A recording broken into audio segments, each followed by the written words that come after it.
Само вырезание началось в моем пути творческом, это с колледжа, когда мы начали проходить силуэтное вырезание. Красота. Давайте вот так вот. Это еще искусство вырезать все это, да? Самая первая моя работа, которую я вырезала когда-либо, просто попробовать технику.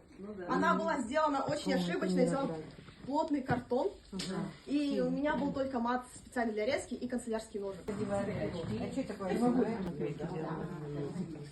С традиционной китайской вырезкой на Олимпиаду 2008 года сделано. Это был подарок музею.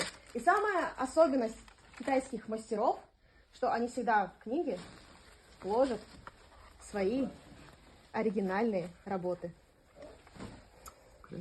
Как это все выглядит? Это книга и...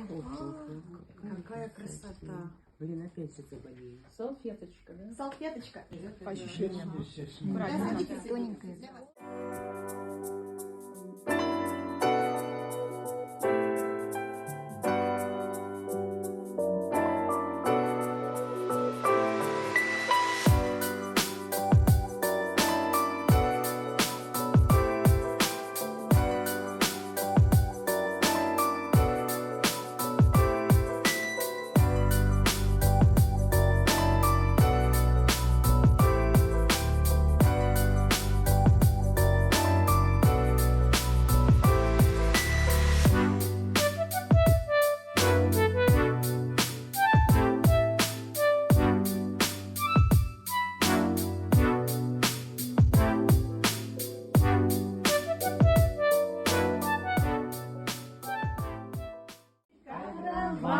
Вот такой вышины, вот такой ширины. С днем рождения поздравляем и здоровья мы желаем. Вот такой вышины, вот такой ширины.